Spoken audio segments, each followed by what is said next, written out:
अस्सलाम वालेकुम, मैं हूं अतहर काज़मी। आज DGISPR ने दहशतगर्दी के हवाले से एक बड़ी इंपॉर्टेंट प्रेस कॉन्फ्रेंस की, जिसमें तफसीलात बताई गई कि कैसे पाकिस्तान में दहशतगर्दी की जा रही है, कैसे सरजमीन इस्तेमाल हो रही है अफगानिस्तान की, उसमें भारत का क्या किरदार है, पाकिस्तान के अंदर इसको टैकल करने के लिए हम क्या कुछ कर रहे हैं, और उसके साथ साथ खैबर पख्तूनख्वा की जो हुकूमत है उसके ऊपर भी तनकीद हुई। और उसी प्रेस कॉन्फ्रेंस में बताया गया कि सियासी तौर पर एक साजगार माहौल फराम किया जा रहा है दहशतगर्दों को खैबर पख्तूनख्वा के अंदर। आज के प्रोग्राम में इस हवाले से भी गुफ्तगू करेंगे। उसके साथ साथ आज इमरान खान साहब से मुलाकात का दिन था। अगेन आज दोबारा इमरान खान साहब की बहनों की उनसे मुलाकात नहीं हो सकी, तो क्या अब ये मुलाकातें बिल्कुल बंद हो गई हैं, इस हवाले से भी गुफ्तगू करेंगे। और पाकिस्तान तहरीक इंसाफ ने कराची में एक जलसा करने की इजाजत मांगी है। पंजाब में तो उनको जलसे की इजाजत नहीं मिलती, तो क्या सिंध की हुकूमत उनको जलसे की इजाजत देगी? आज के प्रोग्राम में इस हवाले से भी गुफ्तगू करेंगे। इन सारे मामलात पे गुफ्तगू करने के मुझे 3 सहाफियों ने ज्वाइन किया है। सीनियर सहाफी हैं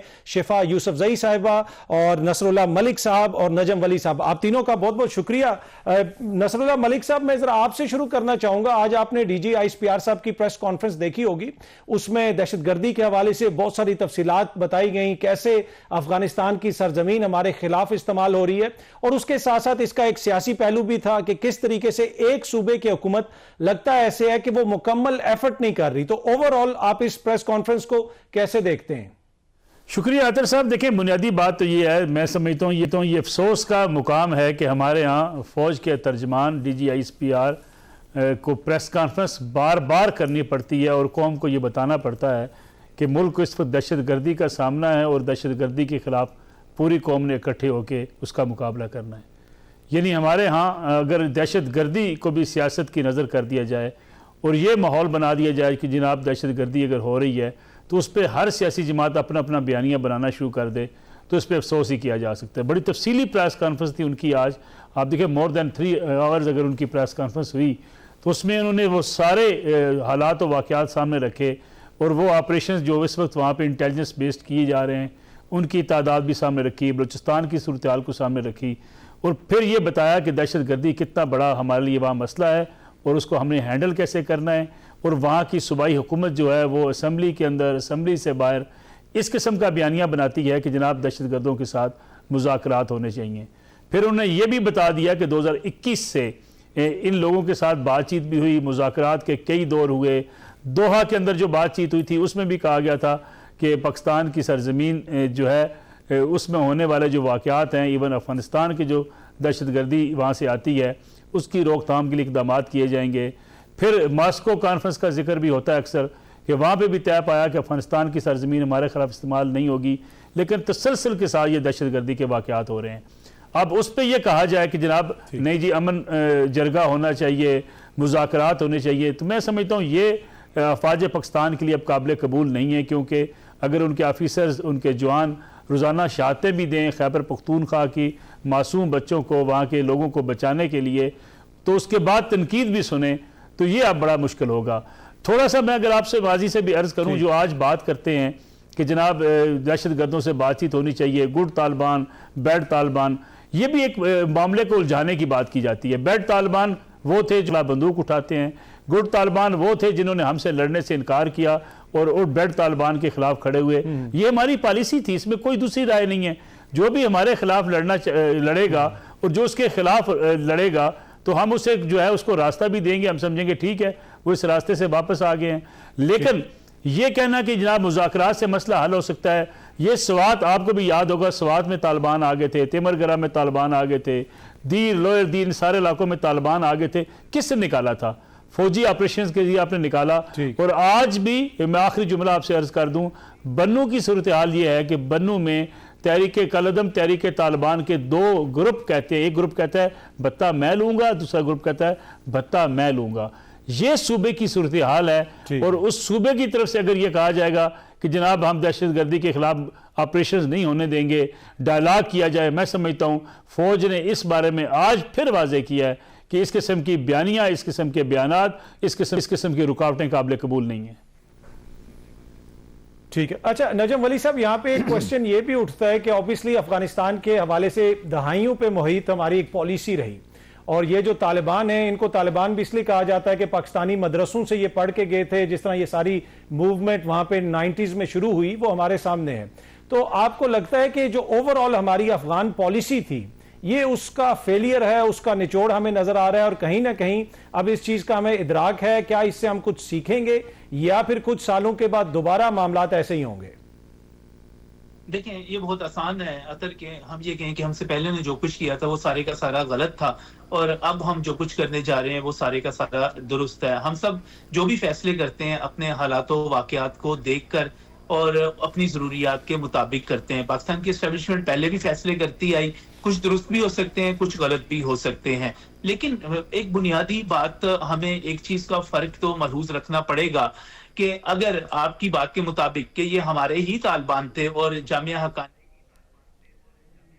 बाप कहा जाता है तालिबान का, और वहां से बहुत बड़ी तादाद में पढ़ के निकले, और फिर बाद में हुआ क्या? ये वो लोग हैं जिन्होंने खुद जामिया हकानिया पर और मौलाना समी सानी पर जो हमला किया, मेरे तो वो दोस्तों की तरह थे।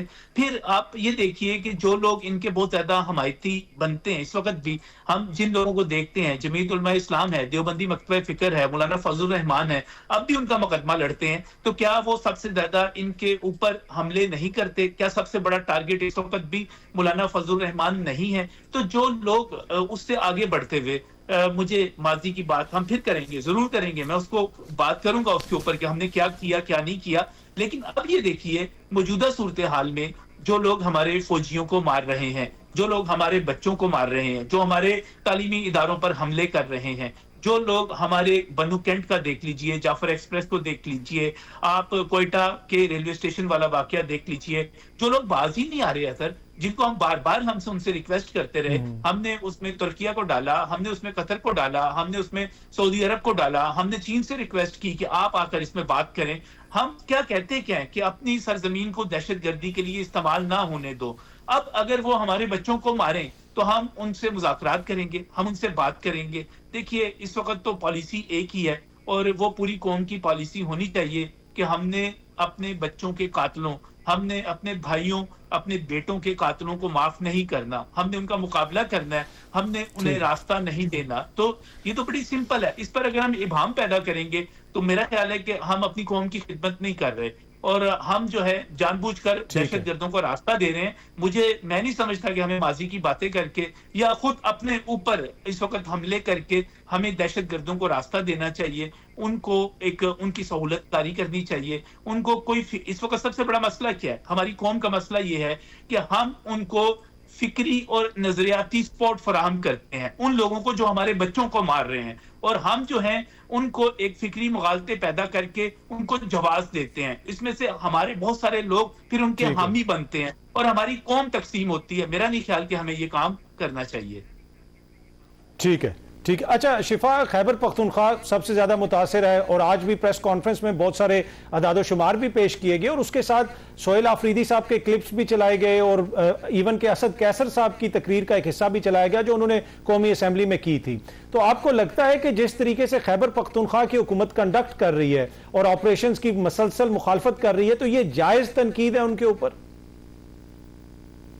थैंक यू सो मच अतर साहब, आपने वक्त निकाला, आपने अपॉर्चुनिटी दी इस सारे इशू के ऊपर मुझे बात करने की, और नजम अली साहब को और मलिक साहब को भी मेरा बहुत बहुत सलाम और रिगार्ड्स। दोनों मेरे सीनियर हैं और दोनों की कुछ बातों से मैं अग्री भी करती हूँ और कुछ के साथ मैं बहुत ज्यादा मुत्तफिक नहीं हूँ। आज की जो प्रेस कॉन्फ्रेंस थी वो यकीनी तौर पे उसमें एक सूबे के हवाले से कहा गया कि उनकी तो बिल्कुल ही हैंडलिंग जो है वो ठीक नहीं है, और वो तो बयानियां बना रहे हैं और सियासत कर रहे हैं, जो भी है उस बात की तरफ मैं नहीं जाती। और दूसरे सूबे की तारीफ की गई कि भाई उधर जो है वो बड़ी अच्छी हैंडलिंग हो रही है। देखिए, खैबर पख्तूनख्वा के लॉ एंड ऑर्डर की सिचुएशन और बलूचिस्तान के लॉ एंड ऑर्डर की सिचुएशन दोनों में थोड़ा सा फर्क है। एक में हार्डकोर, मतलब जिसको हम कहते हैं कि इंसर्जेंसी का आलम है, वो सारा सिलसिला जो है वो बलूचिस्तान में सारा चल रहा है, और उसकी भी वजूहात जो हैं उसके बारे में अगर हम बलोच लीडरान से या बलोच सरदारों से बात करते हैं तो उनका मौकफ उसके ऊपर डिफरेंट है। यहाँ पर जब खैबर पख्तूनख्वा की हम बात करते हैं तो चूंकि मेरा ताल्लुक इस सूबे से है, यहाँ पर रहन सहन सारा कुछ हुआ हमेशा से, तो इस चीज को मैं ज्यादा आराम से और ज्यादा तरीके से अंडरस्टैंड करती हूँ। देखिए, खैबर पख्तूनख्वा की हुकूमत ने जो स्टैंड इस वक्त लिया हुआ है कि भाई ऑपरेशंस ना हो, तो वफाकी वज़रा तो हमारे प्रोग्रामों में आके हर वक्त जब उनसे आप पूछें कि भाई ऑपरेशन होगा नहीं होगा, होगा कर रहे हैं नहीं कर रहे, तो वो तो हमेशा ये कहते हैं कि ऑपरेशन तो चल रहे हैं, ऑपरेशन तो हो रहे हैं। तो जब ऑपरेशन हो रहे हैं तो फिर खैबर पख्तूनख्वा की हुकूमत चाहे कुछ कहे ना कहे, उससे क्या फर्क पड़ता है? ऑपरेशन या हमारे मुल्क में बहुत चीजें ऐसी हैं जो कि हुकूमतें कहती रहे, उससे कोई फर्क नहीं पड़ता। आपने जो होना होता है वो चीज हो जाती है। अब अगर ऑपरेशन होना है तो वो ऑपरेशन होके रहेगा, उसको ना मैं रोक सकूंगी, ना आप रोक सकेंगे, ना सोहेल अफरीदी साहब रोक सकेंगे, और ना कोई हुकूमत या कोई ऑपोजिशन मौलाना साहब या कोई भी रोक नहीं पाएंगे उनको। हाँ, उसकी मुखालफत बयानात की शक्ल में हमारे सामने जरूर शायद आ सकती है, लेकिन अगर किसी चीज ने होना है तो उसने होना है, उसने रुकना नहीं है। फिर जहां तक बात है कि अपने लोगों को मरवाने की या अपने बच्चे जिन्होंने हमारे बच्चों को मारा उनके साथ हम कैसे बात कर सकते हैं, देखिए भारत के साथ भी तो हमारे डिप्लोमेटिक टाइज चल रहे हैं ना। हमने भारत के साथ बेशक ट्रेड खत्म कर दिया, हमने भारत के साथ बहुत सारे मामलात में अपने आप को रोके रखा, क्रिकेट हम भारत के साथ खेलते हैं। वही दहशतगर्दी जिसकी बात हम भारत के ऊपर लगा के करते हैं कि भाई भारत हमारी नेबर की सरजमीन इस्तेमाल कर रहा है अफगानिस्तान की, पाकिस्तान में लॉ एंड ऑर्डर की सिचुएशन क्रिएट करने के लिए, पाकिस्तान में दहशतगर्दी कराने के लिए, उसी भारत के साथ फिर हम क्रिकेट की बात क्यों करते हैं?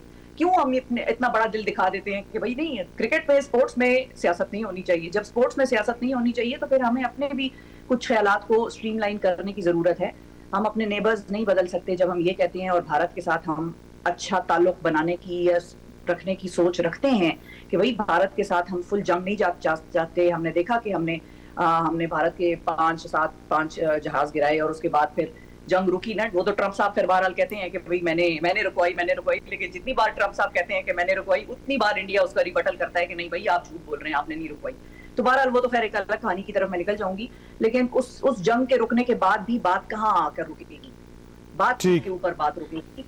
मेरा कहने का या मेरा मानने का जो मेरा अपना स्टांस है वो ये है कि देखिए अफगानिस्तान के साथ हमारे सिर्फ ये ताल्लुकात नहीं है कि वो दहशतगर्दी आके अपनी जमीन इस्तेमाल होने देते हैं, उनके साथ हमारे रिलेशनशिप्स हैं। पाकिस्तान के पश्तून और अफगानिस्तान के पश्तून या अफगानिस्तान के दरी बोलने वाले लोग, वो एक जिसको कहते हैं ना कजन हुड है हमारी उनके साथ, वो रिश्ता और भारत के साथ हमारी ये दो अलग अलग चीजें हैं। भारत के साथ तो हमारी अजली दुश्मनी है जो 47 से चल रही है, फिर उसमें कश्मीर का कॉन्फ्लिक्ट आ गया, फिर उसमें दीगर मामलात आ गए, फिर दहशतगर्दी आ गई, फिर कुलभूषण आ गया, सारा कुछ आ गया। वो भारत के साथ एक अलग सीन है हमारा।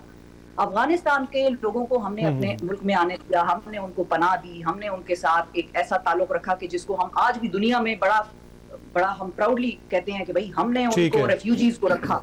उस रेफ्यूजी को रखने की कॉस्ट हमने क्या दी, ये हमने देखना है, ये फैसला करना है और इसके ऊपर एवेल्युएशन होने की जरूरत है। उस रेफ्यूजी को रख के दुनिया के आगे इतना अच्छा चेहरा हमने दिखाया, हमने एक अच्छा जेस्चर किया। कौन सा मुल्क है आजकल यूरोप में जो रेफ्यूजी को लेने के लिए तैयार है? कोई नहीं करता। हमने उन लोगों को अपने पास समाया, अपने मुल्क में उनको कारोबार करने की इजाजतें दी, घर रेंट पर दिए, उसके बाद हमने उनको निकाल के बाहर फेंकना शुरू कर दिया। और मैं आपको अतर साहब बताऊं, F7 की एक फैमिली ऐसी कि जिनकी वहां पर कारपेट्स की दुकानें, उनके वहां पर टैक्स के वो पेयर्स और टैक्स फाइलर्स यहाँ पर, और उनको हमारे इदारों ने ये कहा पुलिस के कि आप 48 घंटे के अंदर ये घर खाली करेंगे वरना हम आपका सामान उठा के बॉर्डर पे छोड़ के आएंगे। और उन्होंने अप्लाई किया। मैं जरा इस पे मलिक, ठीक है, तो ये बस मुझे ठीक है, मैं जरा मलिक साहब ये जो चीज है कि हमें उनके साथ रिलेशन खराब नहीं करना, हमने इस प्रॉब्लम का हल निकालना है। अगर हमने इस प्रॉब्लम का हल निकालना है कि उनकी सरजमीन हमारे खिलाफ इस्तेमाल ना हो, और पहले ये गारंटीज दी जा चुकी हैं जब अमेरिका का इनखिला हो रहा था, तो फिर there is something that we are not doing right, या फिर there is something that we were doing right back then and अब हम वो शायद नहीं कर रहे। तो इसको इवैल्यूएट करने की जरूरत है। मेरा नहीं ख्याल कि हम ऑपरेशन में अगर जाएंगे तो भी हमारे ही जवान शहीद होने का खतरा है। मतलब मैं ये नहीं कहती कि हम चले, पर ऑब्वियसली दहशतगर्दी हो रही है, उसका कोई ना कोई तो देखें ना हल निकालने की जरूरत है। मैं शफा आपके पास वापस आता हूं, मैं जरा मलिक साहब को शामिल करूं। अच्छा मलिक साहब, जो खैबर पख्तूनख्वा की हुकूमत का कंडक्ट है, मैं स्पेसिफिकली उसके हवाले से आपसे पूछना चाहता हूं कि ना सिर्फ सोहेल अफरीदी साहब का बयान चलाया गया, असद कैसर साहब की तकरीर का एक हिस्सा भी चलाया गया, और एक और उनके मेंबर हैं जो असेंबली में तकरीर कर रहे थे, वो भी सुनवाई गई। तो इससे तो वाज़े तौर पर नजर आता है कि शदीद नौयत के तहफ़्फ़ुज़ात हैं खैबर पख्तूनख्वा की हुकूमत के हवाले से। आपको लगता है कि इसके नतीजे में वहां पे वफाक कोई गवर्नर राज लगा सकता है या कोई मामलात उस तरफ जा सकते हैं? देखिए, पहली बात तो ये है कि मैं और नजम वली साहब, शिफा यूसुफ़ज़ई और आपसे कदर तरह थोड़े से पुराने लोग हैं। हमने अफ़गानिस्तान के हालात को भी अपनी आंखों से देखा हुआ है। मुझे अफ़गानिस्तान के तकरीबन तमाम सूबों में वादी पंजशेर तक जाने का इत्तफ़ाक़ हुआ है। सवाल यह है कि अफगानिस्तान के लिए हमने क्या कुछ नहीं किया। बिल्कुल बात ठीक है शफा यूसुफ़ज़ई की कि हमने कुर्बानियाँ दी, हमने महाजिरीन को यहाँ पे बसाया। हालांकि ईरान के अंदर ऐसी सूरत हाल नहीं थी, बाड़ लगा दी गई थी, उस फेंस के अंदर ये अफगान महाजिरीन रहते थे। हमने पूरा मुल्क उनके लिए ओपन कर दिया। फिर उसके बाद कोई आज थोड़ा हम उनको निकाल रहे हैं, हम कई सालों से उनकी मिन्नतें कर रहे हैं कि खुदा के लिए अपने मुल्क में वापस जाएँ, आप तशरीफ़ ले जाएं। अब आपका मुल्क वहाँ पे हुकूमत बन गई है।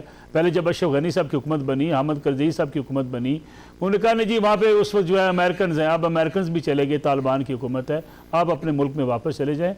हमें चाहते ही हैं कि आप अपने मुल्क में जाकर अपना काम करें। अब वो लोग नहीं जाना चाहते। तो दुनिया का कौन सा ऐसा मुल्क है जो ये इजाज़त दे कि आपके पास कोई डॉक्यूमेंट्स भी ना हो, आपको कोई पता ही ना हो कि आप क्या करते हैं क्या नहीं करते, और यहाँ पे वो सारी ज़िंदगी के लिए रहना शुरू कर दे। क्या मुझे शिफा को या नजम साहब को या आपको किसी मुल्क में जाके 1 घंटा भी रहने की इजाज़त है जब हमारे पास डॉक्यूमेंट्स ना हो?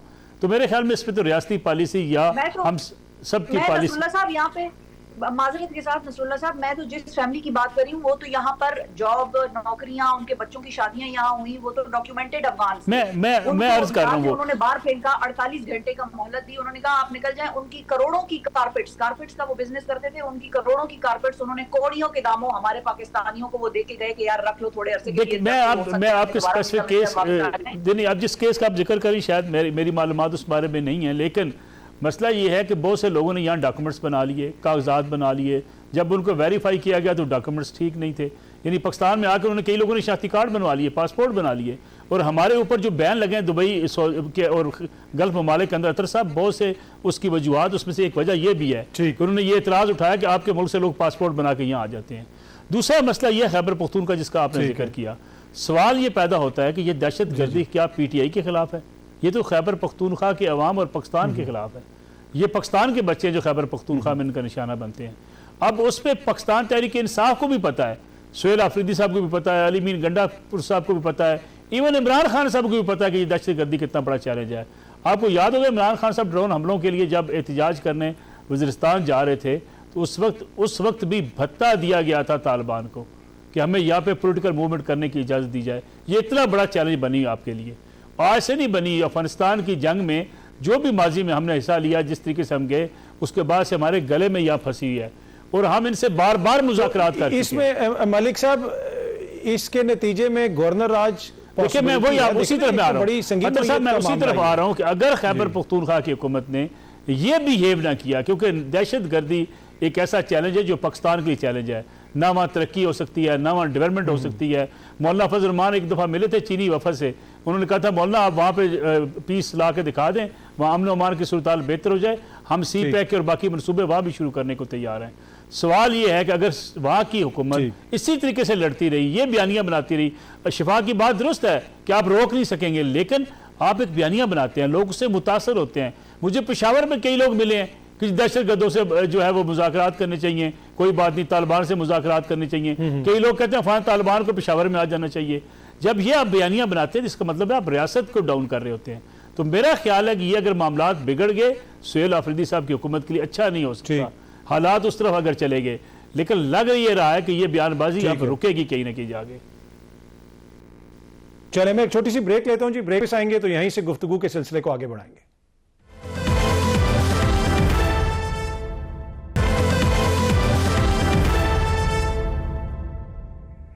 Welcome back. अच्छा नजम वली साहब, हम देख रहे हैं कि ऑपोजिशन लीडर की तैनाती कौमी असेंबली में भी नहीं हो रही, सेनेट में भी नहीं हो रही, फिर कुछ गिले शिकवे पाकिस्तान तहरीक इंसाफ वाले भी करते हैं। इस सारे माहौल के अंदर आपको नहीं लगता कि एक तरफ के बयानात को तो ज्यादा हाईलाइट किया जाता है, लेकिन दूसरी तरफ जो हुकूमत कर रही है माहौल को बेहतर करने के लिए वो जो किरदार अदा कर सकते हैं उसमें भी थोड़ी सी हमें कमी नजर आती है? देखें, इसमें कई चीजें इंपॉर्टेंट है। पहली बात तो ये कि हुकूमत का ये मौकफ है कि आप लीडर ऑफ दी ऑपोजिशन की तकर्री के लिए जब तक मामला कोर्ट में था, अदालत में था, हम कर ही नहीं सकते थे। दूसरी, मैं आपको बतौर पॉलिटिकल एनालिस्ट सच्ची बात बताऊं, वो ये है कि अचकज़ई साहब के ऊपर बहुत सारे तहफ़्फ़ुज़ात भी मौजूद हैं। अगर आप अचकज़ई को नामजद करेंगे, वो जिस तरह पाकिस्तान की बजाय अफगानिस्तान की बात करते हैं, जिस तरह उनकी बेटी जो है उनका सारा बिहेवियर है सोशल मीडिया पे या एज पॉलिटिकल एक्टिविस्ट के तौर पे, खुद अचकज़ई साहब के जो बयानात हैं, जिस तरह वो अफगानिस्तान के साथ अपनी वफादारी को शो करते हैं, तो मुझे इस पर जो है मेरा भी यही ख्याल है कि पाकिस्तान की कौमी असम्बली में एक ऐसा अपोजिशन लीडर जिसकी वफादारी पाकिस्तान के साथ हो ही ना, वो कैसे होगा। तो ये एक बड़ा एक जेन्युइन मसला है। देखिए, हम एक बहुत ही आजाद से मुल्क में रहते हैं, ये हमारा मीडिया, हम सब इतने आजाद हैं कि आज मेरी फौज का तर्जमान दहशतगर्दी के खिलाफ जंग लड़ते हुए अपनी कुर्बानियों की जिक्र कर रहा है, अपनी शहादतों का जिक्र कर रहा है, वो कौन से अपील कर रहा है कि आप हमारा साथ दें, और हम उस पर एतराज कर रहे हैं, हम उस पर नुकात उठा रहे हैं, हम उस लहू के ऊपर जो है अपनी सियासत खेल रहे हैं। ये भी आजादी की एक बड़ी उसके ऊपर तो कोई क्वेश्चन नहीं कर रहा ना, पर नजम भाई डिबेट तो होगी ना, क्वेश्चन तो कोई नहीं कर रहा। अगर ये सारा कुछ वही हो रहा है, लोग डिबेट तो करेंगे, वहां पे उनसे उनके चेहरे पे भी क्वेश्चन हुए, वहां पे भी लोग उनसे क्वेश्चन कर रहे थे, तो क्वेश्चन तो होंगे। अब जिस तरह आपने भी कहा, और एंड ऑफ द डे आप क्या क्वेश्चन वो होंगे जो दुश्मन ने करने हैं। देखें, मुझे खुद जैसे अभी नसरुल्लाह मलिक साहब कह रहे थे, मुझे भी अफगानिस्तान कई बार जाने का इत्तेफाक हुआ। मैं उसामा बिन लादेन को भी जाकर 1999 में मिला, और फिर बड़ी लंबी चौड़ी वहां पर गुफ्तगू थी। मुझे बहुत सारी चीजों का, हालात का पता है, और मुझे बहुत सारी चीजों ऐसों का इल्म है कि हम कहां पर खड़े हुए हैं। देखें, जब हम बात करते हैं ना कि इंडिया ने भी हम पर हमला किया, हम इंडिया से भी बात करते हैं। शिफा साहब की दलील, शिफा साहिबा की दलील बड़ी अहम है, लेकिन इंडिया एक स्टेट है, और हम जिनकी बात कर रहे हैं, हम अफगानिस्तान से बतौर स्टेट कह रहे हैं कि आप नॉन स्टेट एक्टर्स को रोकें जो वहां से पाकिस्तान के अंदर दाखिल होते हैं।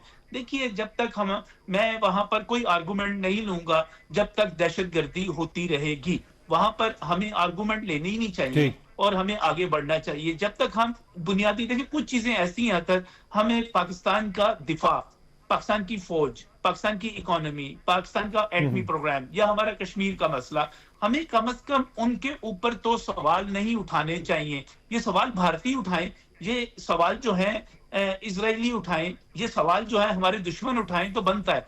हमें कुछ चीजों के ऊपर जो है कम से कम उसको हमें मुत्तहिद होना चाहिए, इकट्ठे होना चाहिए, या कम से कम जैसे DGISPR ने कहा। देखिए, एक मर्तबा फिर मैं ज्यादा लाहौर बेस्ड हूँ, मैंने जिस तरह लाहौर में लाशें उठती हुई देखी हैं, या जिस तरह खैबर पख्तूनख्वा में जिस तरह लाशें उठती हैं, हमें क्या करना है? हमें रोकना है ना इनको। हमें अपने बच्चों को बचाना है, हमें अपने स्कूलों को बचाना है, हमें अपने बाजारों को बचाना है। मैं मून मार्केट का चश्मदीद गवाह हूँ। जब वहां पर धमाका हुआ था, मैं वाघा बॉर्डर पे रिपोर्टिंग के लिए गया था, जब वहां पर धमाका हुआ था। देखिए, हमें नहीं ये सब कुछ लाना, हमें कुछ ना कुछ तो करना है। मेरे लाहौर में जामिया नईमिया है, वहां पर जब नईमी साहब के बेटे जो सरफराज नईमी साहब को जिस तरह शहीद किया गया मस्जिद के अंदर, क्या ये इस्लाम है? हमें नहीं इनको फिक्री रास्ते देने, हमें नहीं इनको जवाब देने। अगर हमें कम से कम अमन और अमान के लिए, अपने बच्चों की जिंदगी के लिए, अपने अमन के लिए, बिल्कुल ये इंपॉर्टेंट पॉइंट है कि जहां पे पाकिस्तान के दिफा का मसला है, बिल्कुल सही कह रहे हैं आप।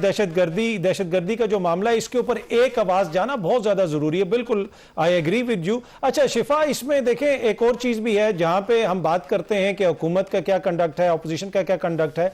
आजकल हुकूमत वाले बार बार ये भी कह रहे हैं कि तहरीक इंसाफ वालों से हम बात करेंगे। आज भी प्रेस कॉन्फ्रेंस के दौरान DGISPR साहब से एक साफी ने पूछा कि क्या आप लोग उनसे बात करेंगे, तो उन्होंने कहा कि ये सियासी लोगों का काम है, सियासी मसाइल वो हल करें, हमने किसी से बात नहीं करनी। और तहरीक इंसाफ वाले बज़िद हैं कि हमने हुकूमत से बात नहीं करनी, हम इस्टेब्लिशमेंट से बात करेंगे। तो लगता ये है कि ये तो फिर नॉन स्टार्टर है, और जो हुकूमत वाले ऑफर्स कर रहे हैं, आपको लगता है कि उसके नतीजे में मामलात आगे बढ़ सकेंगे? बिल्कुल अतर साहब, एक चीज जरा मैं नजम साहब के जवाब से लेना चाहूंगी कि उन्होंने कहा हमें सवाल नहीं करना चाहिए। और मेरा अपना मानना ये है, बड़ी बसद एहतराम नजम साहब हमारे सीनियर हैं, कोई हर सवाल करने वाला ना मुल्क दुश्मन या गद्दार या कोई दुश्मन के साथ में खड़े होने वाला शख्स नहीं होता। सवाल करने का मतलब ये है कि आप अगले से क्लैरिटी मांग रहे हैं। सवाल करने का मतलब, इवन हम तो कहते हैं कि भाई तनकीद भी करें, हम सहाफी कहते हैं भाई उड़ा के रख दें आप हमारा तज्जिया, अगर आप उससे अग्री नहीं करते तो हम तो तनकीद को भी दिल से लगाते हैं। लेकिन यहाँ पर सवाल करने के ऊपर मेरा ख्याल है कि कुछ लोगों को नहीं पसंद आती कि भाई सवाल क्यों कर रहे हैं। आई बिलीव पर्सनली कि जब तक हम कोई इशू आइडेंटिफाई नहीं करेंगे, हम उसका सोल्यूशन नहीं निकाल सकते। जब तक हमें ये लगेगा ही नहीं कि किसी चीज में कोई मसला है, कोई प्रॉब्लम है, हम कैसे किसी चीज की सोल्यूशन की तरफ हम जा सकते हैं। मेरा अपना मानना ये है कि चलें, हम सियासतदानों को तो खोजते ही रहते हैं ना कि चलो भाई किसी ना काम के ना किसी काज के, तो चलो ठीक है, सियासतदानों को साइड पे कर देते हैं, खैबर पख्तूनख्वा की हुकूमत को साइड पे कर दें। आपने ऑपरेशन ही करना है ना, चलें ऑपरेशन करना है या नहीं करना, ये दो सवाल आप रखें अपने जहन में। उसके ऊपर बुलाएं आप साबिक सुफरा को, जिन्होंने अफगानिस्तान में सर्व किया, उसके ऊपर आप बुलाएं बिठाएं थिंक टैंक्स को, उनके साथ मिलकर आप पॉलिसी बनाने चलें। अगर वहां पर खैबर पख्तूनख्वा के जिरगे भी ठीक नहीं थे, वहां के माहिदीन की भी जो वैल्यू नहीं है ओपिनियन की, वो भी ठीक है, चलो जाने दो, उसको भी नहीं पूछते। ऑपोजिशन भी जो वहां की कह रही है, मतलब ये तो आप देखें कि गवर्नमेंट ने ऑपोजिशन वालों को भी बुलाया था, गवर्नर ने जिरगे कराए, सीएम जो गंडापुर साहब थे उन्होंने जिरगे कराए, उसके ऊपर कौन सा ऐसा शख्स था? बहुत सारों ने ये कहा कि भाई ऑपरेशन नहीं होना चाहिए, ऑपरेशन में भी कोलैटरल डैमेज का खतरा है, ऑपरेशन में भी अपने जवानों की जानों के जाया होने का खतरा है। तो वो भी तो एक चीज है ना जो हमें देखनी है कि जंग भी तो बगैर किसी डैमेज के नहीं होती। जंग में भी तो दोनों तरफ के लोग जब जानों से जाते हैं तो उसमें फिर आपके अपने भी लोग जो हैं वो शहीद होते हैं, आपके अपने लोगों की भी जाने जाती हैं। तो अगर कोई किसी तौर पर कोई सोल्यूशन बातचीत करके निकाला जा सकता है तो व्हाई नॉट? क्यों सबसे आखिरी रिजॉर्ट को हम पहला रिजॉर्ट बना के कहते हैं कि भाई मारो फिर देखेंगे कि देखी जाएगी, क्योंकि आखिरी रिजॉर्ट तो वही है, बैठकर तो बात ही होगी आखिर में भी। तो क्यों ना उस आखिरी वाले को पहले कर लें और पहले वाले को जिसको हम समझ रहे हैं कि बहुत ठीक है। और दूसरी चीज ये कि हम ऑपरेशन पर शिफा इमरान खान से बातचीत हो सकती है? इमरान खान से जी नजम साहब बोलिएगा। मैं शिफा आता हूँ, आप नजम साहब शायद कुछ ऐड करना चाह रहे हैं। जी शिफा सिर्फ इतना कहना चाह रहा हूँ कि जब जंग में जो है, जंग में सवाल नहीं होते, जंग में सिर्फ धड़े होते हैं, और ये दहशतगर्दी के खिलाफ जंग है जो हमारे बच्चों को मार रही है। अगर कोई हमारे बच्चों को, मेरे बच्चों को मार कर चला जाएगा तो मैं अपने घर वालों से सवाल नहीं करूंगा, मैं उस जंग को लड़ूंगा। ये सवाल उसके बाद होंगे कि क्या हुआ क्या नहीं हुआ।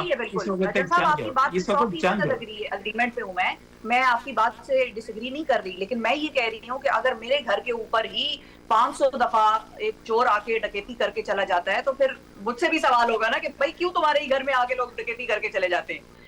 हो सकता है मेरे घर की दीवारें ना हो, मेरी घर की दीवारें कमजोर हो सकता है मेरा चौकीदार जो है वो हम दीवारें बना रहे हैं ना, इस वक्त सरहद बंद की जा रही है ना, इस वक्त तो दीवारें बन रही हैं, दीवारें बनने दें।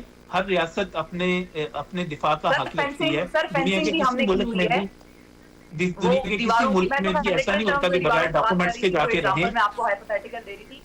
सवाल सिर्फ मेरा ये है कि हमने बहुत ऑपरेशंस किए हैं सर, आज भी हम इतने सारे ऑपरेशन कामयाब नहीं हुए। शिफा को कामयाब नहीं हुए, वो सवात में भी कामयाब हुआ, वो कराची में भी कामयाब हुआ, पहले से कहीं बेहतर हुआ ना। फिर तो उसके बाद करेंगे, जरूर करेंगे। जब अफगानिस्तान अपनी रियासत, अपनी सरजमीन को हमारे खिलाफ दहशतगर्दों के लिए इस्तेमाल नहीं होने देगा, हमने उनके लिए बहुत कुछ किया है, हम दोबारा भी करेंगे। लेकिन इस वक्त सबसे पहले हमने ये कहना है कि तुम हमारे भाइयों और बेटों को ना मारो, हमारे बच्चों को ना मारो, इसके अलावा हमने कुछ नहीं कहना। ठीक है, हमारे बहुत से ऑपरेशंस कामयाब अच्छा शिफा, उसी तसलसल में फिर हमारे डायलॉग भी कामयाब हुए। फिर हमने जब अमेरिका के इनखिला में शिफा अतर भाई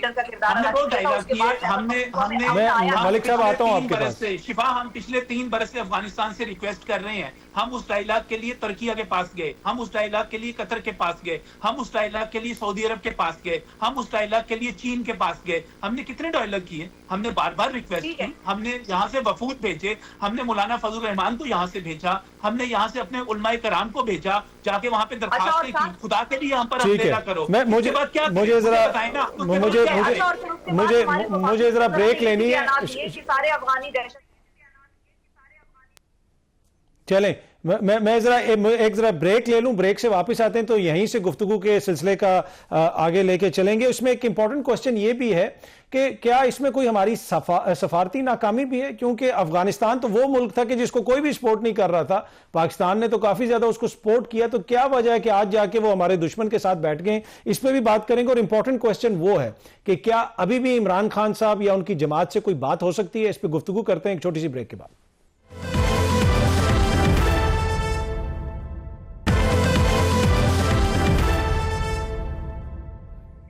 वेलकम बैक। अच्छा नसरुल्लाह मलिक साहब, आज भी इमरान खान साहब की मुलाकात नहीं करवाई गई। हर मंगल वाले दिन उनकी बहनें जाके बैठ जाती हैं जेल के बाहर, कभी उन पे पानी फेंका जाता है, कभी लोगों को वहां से पकड़ा जाता है। तो जो सियासी तौर पे चीजों को बेहतर करना है उसमें देखें ना, हुकूमत का भी थोड़ा सा किरदार है। राना साहब कहते हैं 5 बड़े बैठ जाएं, उनके दरमियान इत्मीनान साजी होनी चाहिए।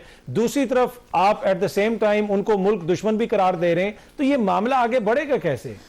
अतर साहब, मैं 1 मिनट में अपनी बात करके उस तरफ आता हूँ। देखिए, किस्सा खानी बाजार पेशावर आपको भी याद है, शिफा को भी अंदाज़ा है। किस्सा खानी बाजार मारूफ हो गया था बम धमाकों के हवाले से। यानी हर तीसरे चौथे रोज़ हम एक बम धमाका वहाँ पे उसको बर्दाश्त करते थे। फिर आपको किस्सा खानी बाज़ार का वो 4 मार्च 2022 को जिस रोज़ एक बम ब्लास्ट किया और मासूम हमारे बच्चों को, ख़वातीन को मस्जिद के अंदर, यानी उस महल्ले, पूरे महल्ले को टारगेट किया गया, लोगों को शहीद किया गया। मौके पे 69 अफराद जहाँ से हाथ धो बैठे, बाद में जाके वो तादाद बाज़ औक़ात लोग बताते हैं कि 200 के करीब लोग उसमें शहीद हुए थे। इतना बड़ा वो ब्लास्ट किया गया। वो जो शख्स जिसके बारे में डिटेल्स बाद में सामने, जो खुदकुश हमलावर था, वो पाकिस्तान में अफगान शहरी था और बड़े अरसे से मुकीम था यहाँ पे। ये देखिए, हमने ये कुर्बानियाँ दी हैं। और जिस मुज़ाकरात की हम बात करते हैं, हमने तो बैतुल्लाह मसूद को इसमें मलिक साहब इसमें ये भी है ना, देखें गुज़िश्ता 4-5-8 सालों के दौरान दहशतगर्दी में कमी आई थी। मैं वही 2025 में हम उस पोजीशन में आ गए जहां पे हम 2015 में थे। मैं आपसे वही अर्ज कर रहा हूं के दौरान सबसे ज्यादा दहशतगर्दी 2025 में हुई है। अतर भाई, मैं वही आपसे पीटीआई को कैसे ब्लेम कर सकते हैं? मैं वही आपसे दूसरों की हुकूमत है। मैं आपसे वही अर्ज कर रहा हूं। देखिए, हुआ ये कि जब हमने उनके खिलाफ ऑपरेशन किया, ऑपरेशन के नतीजे में हमने उनको वहाँ से भगाया, कुछ भाग गए, कुछ उसमें मारे गए। और हर रोज़ जो हमारे ऑपरेशन होते हैं, इंटेलिजेंस बेस्ड ऑपरेशन, उसमें हम इनको टारगेट कर रहे हैं। सवाल ये पैदा होता है कि जब ये दोबारा से सर उठाना शुरू हो गया, अब इसमें एक लंबी बहस हो जाएगी, आपका प्रोग्राम उस तरफ चला जाएगा, ठीक है, इससे दोबारा डायलॉग मैं चाहता हूँ कि ये थोड़ा सा इमरान खान साहब के हवाले से। लेकिन सवाल ये है कि हमने मुज़ाकरात किए हैं। मैं इस एक जुमला कह दूं, हमने मुज़ाकरात किए हैं, हमने बैतुल्लाह मसूद से भी मुज़ाकरात किए हैं, हमने इतने लोगों से मुज़ाकरात किए जिसमें आप शिफा जो है मुज़ाकरात करने के ना भी कायल हों। लेकिन हमने अफगानिस्तान के पास बार बार गए हम कि खुदा के लिए हमारे यहाँ दहशतगर्दी को रोको। वो रुकते क्यों नहीं, जिसका आपने जिक्र किया खारजा पॉलिसी, वो वार इकानमी की तरफ जा चुके हैं। उनको इससे पैसा मिलता है, उनकी सारी सोच यहाँ पे आके खत्म हो जाती है, उनको इस बात की कोई परवाह नहीं। अपने मुल्क के अंदर भी वैसा ही कर रहे हैं। रही बात जिसकी आप जिक्र कर रहे हैं, इमरान खान साहब से मुज़ाकरात, देखिए इमरान खान साहब से मुज़ाकरात हो सकते हैं, ये इसको आप कभी पाकिस्तान की सियासत में किसी चीज़ को खारिज अज़ इम्कान करार नहीं दे सकते। लेकिन थोड़ा सा पीटीआई को ये बात समझनी होगी कि PMLN या हुकूमत, हम तो कहते हैं उसको दिल बड़ा करे, कहाँ दिल बड़ा करे पाकिस्तान की सियासत में? या तो सियासतदान समझते हैं मेरी हुकूमत आ गई है, अगले की छुट्टी करवा दें। इमरान खान साहब ने यही किया था ना, 2 सियासी जमातों की छुट्टी करवाएं, मुझे लेकर आ जाएं।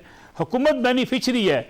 ये फैसला इमरान खान साहब की पार्टी ने करना है कि उसने ऐसे सियासी कार्ड्स खेलने हैं, ऐसा तरीकाकार इख्तियार करना है जिसके नतीजे में इस्टेब्लिशमेंट के साथ उनकी दूरियां, उनकी लड़ाई में कमी हो और डायलॉग का कहीं ना कहीं आगाज हो जाए।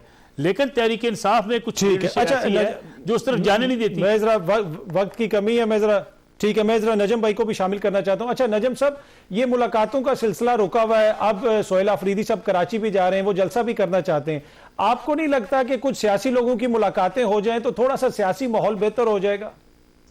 देखिए अतर भाई, मैं इस पे बड़ा कन्विंस हूं कि इमरान खान साहब के हालात उस वक्त तक नहीं बदलेंगे जब तक इमरान खान साहब खुद नहीं बदलेंगे। अगर मुलाकातों के बाद जिस किस्म के वो ट्वीट करते हैं वो ट्वीट होंगे, अगर वो शेख मुजीब को जो है एक अपना हीरो बनाएंगे, अगर वो एक मरतबा फिर 26 नवंबर प्लान करने की कोशिश करेंगे, तो कोई रियासत इस किस्म की मुलाकातों की इजाजत नहीं देगी। पहली बात तो ये। दूसरी बात, सोहेल अफरीदी साहब जो हैं उनके तमाम ऑप्शंस बंद करते चले जा रहे हैं। पहला एस्टेब्लिशमेंट का ऑप्शन था, आपने DGISPR की पेशावर वाली प्रेस कॉन्फ्रेंस सुनी होगी, सोहेल अफरीदी के आने से वो ऑप्शन खुद ब खुद बंद हो गया, क्योंकि वो दहशतगर्दों के सहूलतकार और किसी हद तक स्मगलर भी समझे जाते हैं मंशियात के, वो ऑप्शन बंद हो गया। एक ऑप्शन था नवाज शरीफ का ऑप्शन, कि नवाज शरीफ कोई किरदार अदा करें। क्या आप इसके बाद जब उन्होंने लाहौर का दौरा किया, यहाँ पर मीना खान ने और जो गुफ्तगू की, क्या नवाज शरीफ अपनी बेटी के बारे में इस किस्म की गुफ्तगू के बाद इजाजत देगा कि वो भी उसका दिल चाहेगा वो भी किरदार अदा करे? और मुझे लगता है कि कराची का दौरा भी जो है पीपल्स पार्टी वाला सियासी मुफाहमत वाला ऑप्शन जो है वो बंद कर देगा। मुझे तो लगता है कि सोहेल अफरीदी जो है खुद एक वंडर बॉय बनना चाह रहे हैं, हीरो बनना चाह रहे हैं, और वो सारे रास्ते बंद कर रहे हैं। मैं जरा टाइम की कमी है, मैं शिफा को शामिल करना चाहता हूँ। शिफा, ये तहरीक इंसाफ की पॉलिसीज हैं जिनकी वजह से आज जमात यहाँ पे खड़ी है, और आपने सुना कि नजम वली साहब ने जो कहा, आप इसको कैसे देखती हैं? अतर साहब, मैं तो इसको इसी तरह देखती हूँ और बड़े आसान अल्फाज में आपको भी समझाऊंगी, कौम को भी समझाऊंगी कि 1947 से इस मुल्क में जो बुरा हो रहा है सारा इमरान खान के जिम्मे। जो बुरा हुआ है इस मुल्क में सब इमरान खान जिम्मेदार है हर चीज करने का। इमरान खान नहीं झुकता भाई तो मज़ाकरात रुक जाते हैं। इमरान खान की जबान ऐसी तो मज़ाकरात नहीं हो सकते। भाई गवर्नमेंट ने कौन सा बड़ा दिल दिखाया है मज़ाकरात करने का? बहनें जाती हैं वहां से मिलने बैठती हैं, उनको मिलने नहीं देते, फिर उठा के गिरफ्तारी डालते हैं, फिर रोजाना गिरफ्तारी के बाद चक्री छोड़ के आते हैं। इतना पेट्रोल खर्च कर रहे हैं, इतनी अपनी नफरी लगाई हुई है, इतना अपना रिसोर्स वेस्ट कर रहे हैं। भाई पकड़ो, अंदर करो, किस बात की घबराहट है? फिर तो अंदर करो बहनों को, बस बहनों को भी गिरफ्तार कर दो। आज तो वैसे बड़ी बहन ने उनके कह भी दिया ना कि अगला शायद मुकदमा शुकदमा कोई मेरे ऊपर भी कोई सजा आ जाएगी। तो हर चीज का जिम्मेदार इस मुल्क में इमरान खान है। 9 मई नहीं करना चाहिए था, 9 मई नहीं करना चाहिए था, वो बहुत बड़ा ब्लंडर था। 9 मई नहीं करना चाहिए था सर। 9 मई के ऊपर कमीशन बनना चाहिए, मेरा तो उसके ऊपर ये मानना है। बाकी तो 9 मई का जब कमीशन बनेगा तो फिर वो तो खैर कमीशन अदालतों में चीजें साबित हो रही है। अगर 9 मई ना करते तो ये सब कुछ मेरा ख्याल है इमरान खान तो किसने किया था? वहां पर किस पार्टी के लोग थे? सर कमीशन बना दें फ्री एंड फेयर, जो तहकीकात कर ले। क्या वहां पर यास्मीन राशिद को, जमात के लोग, क्या यास्मीन राशिद को, नहीं कर रही मैं तो आपको कह रही हूं, क्या महमूद रशीद को, क्या असलम इकबाल को, क्या मुराद सईद को, इन तमाम लोगों को क्या फौज ने भेजा था? क्या उसके कहने पे गए थे? क्या यास्मीन राशिद जो थी वजीर आला मोहसिन नकवी के कहने पे जिस बेटे को, आप मुझे ये बताएं सर, अलीमा खान के जिस बेटे को पकड़ा था, क्या वो 9 मई में पाकिस्तान के इस साइड पे पंजाब में, उसके बाद वो रिहा भी तो हो गए? अलीमा खान का बेटा रिहा भी तो हो गया। इस वजह से उस पर शक था और एजेंसियों को ये हक हासिल है कि जिस पर शक चले ये बहस तो चलती रहेगी। अब टाइम की कमी है, टाइम की कमी। आप तीनों शख्सियात का बहुत बहुत शुक्रिया। यहाँ पे हमें एक छोटे ब्रेक लेनी है जी, ब्रेक से वापस आएंगे तो गुफ्तगू के सिलसिले को आगे बढ़ाएंगे। आप तीनों शख्सियात का वंस अगेन बहुत बहुत शुक्रिया।